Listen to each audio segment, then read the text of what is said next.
Ici Martin des Distributions Payeur. Cette semaine, on parle de l'histoire des tracteurs Kioti.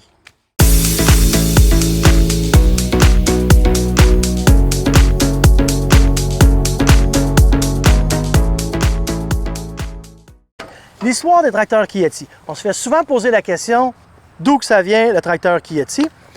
On va essayer d'éclaircir ça le mieux possible, puis le plus clair possible, le plus simple possible pour vous.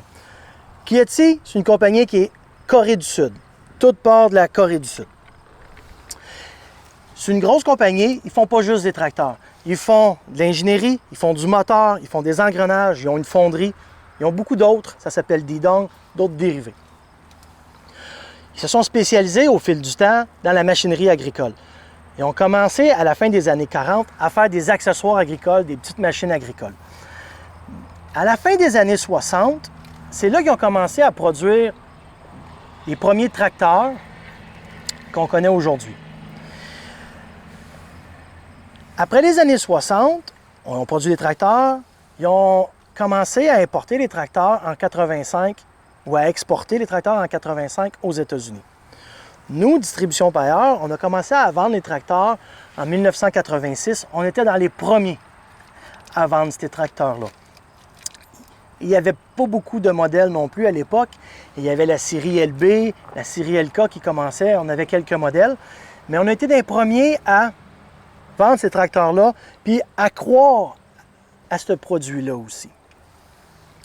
Puis c'est une fierté qu'on a aussi d'être rendu dans les années 2000 puis continuer à vendre encore ce produit-là sous le nom de Kioti.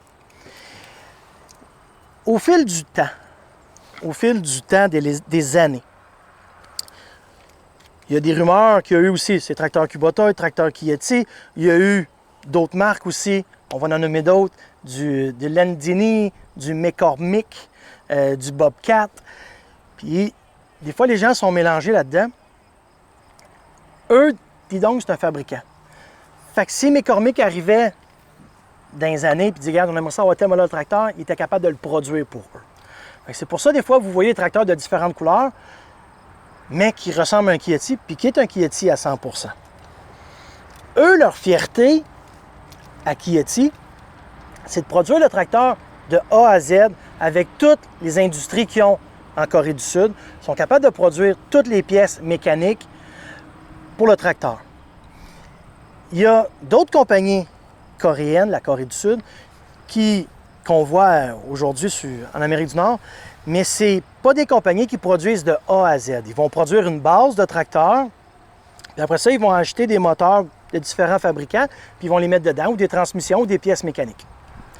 Puis il y a même aujourd'hui encore des gros joueurs dans l'industrie du tracteur compact, du tracteur agricole, qui font la même chose aussi.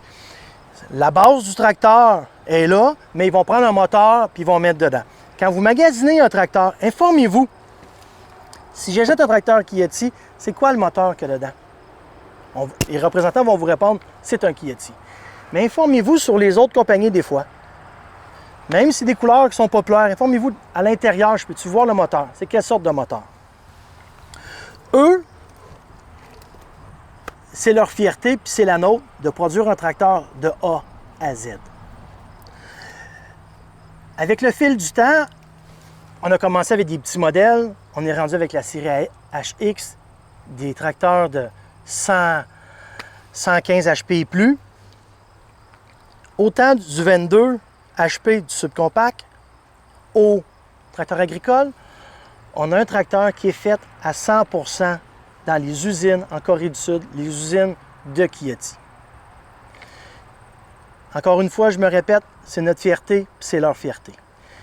Si vous avez des questions ou des commentaires, je vous invite à contacter une de nos 5 succursales. Merci.